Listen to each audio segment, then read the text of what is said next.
नमस्कार दर्शक बंधु तोरी तो सीरियल आपण माने देखा पाइबे जे चिकी रुही हाथ धरकी अटके देव तो रुही कहबा कि कौन है चिकी मते कहीं अटकेलु मते आज सत कहबाकू दे सत कहीदेले मो मनर सब बोझ हल्का हेले प्लीज मते घर बाहर कर देना चिकी कहीं ना मो माँ को भल करने आ मोर सब खर्च तुले मते घरे रहिबाकू पड़िबो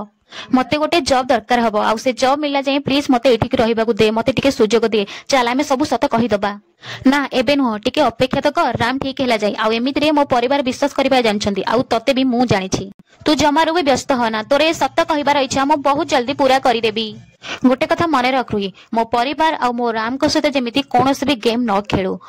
रुही कहबा कि विश्वास करछि कि मु कहली पर मु बदल जाइछि मु आ किछि भूल करबिनी चिकी कहबे आ मु तते केबे भूल करबाकू ही देबिनी तो सामने मु सब बेले छिड़ाई देबी एमिति कहि कि चिकी सेठू पळै जिबे चिकी गला परे रुही मने मने हसिबा आ मने मने कहबा कि तू ठीक कहिछु कि तू मते जानिछु हेले किंतु एथरो मो प्लान विषय जानिबा तो दिमाग रो बाहरे